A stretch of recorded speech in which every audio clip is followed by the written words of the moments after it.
મારું નામ કેવ નાયક છે. હું છેલ્લા 8 વર્ષથી સોસાયટી ઇન્ડસ્ટ્રીઝમાં જોબ કરું છું. અહીંયા મારું ડેઝિગ્નેશન પ્રોડક્શન હેડનું છે. અ, છેલ્લા 1 વર્ષથી અમે ગ્રીન ડોટ થ્રુ આ બાયસનું ઇમ્પ્લિમેન્ટ અમારી કંપનીમાં કર્યું છે.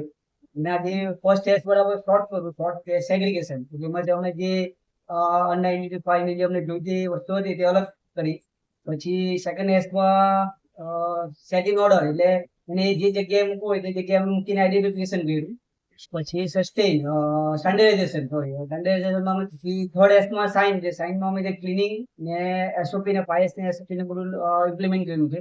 પછી સ્ટાન્ડર્ડાઇઝેશન સ્ટાન્ડર્ડાઇઝેશન શું કે સ્ટાન્ડર્ડ નક્કી કર્યું કે જે જગ્યાએ આપણને જોઈતી વસ્તુ કે જરૂર વસ્તુ છે આપણી તેને એ જગ્યાએ અમે પ્રોપર ઇમ્પ્લિમેન્ટ કર્યું. ને સસ્ટેન એટલે કે ઉપરના જે 4S છે તેને કન્ટિન્યુ અમારે ફોલો કર્યા છે. આ 5S ના ઇમ્પ્લિમેન્ટ કરવાથી અમારી કંપની ફાયદો થયો છે કે અમારી કંપનીમાંથી એપ્રોક્સ 1,000 સ્ક્વેર ફીટ જેટલી જગ્યા ખાલી થઈ છે. અને તેમાંથી અમને 1,40,000 જેવું એપ્રોક્સ મટીરિયલ સ્ક્રેપ નીકળી છે. અને જે જગ્યા ખાલી જે છે તેનો અમે અલગ યુટિલાઇઝ કરી છે એમાં. હા, ને આ બધું કરવાથી અમને જે ફાયદો થયો એના માટે ગ્રીન ડોટ નો અમારે આભાર વ્યક્ત કરીએ છીએ. Thank you green dot.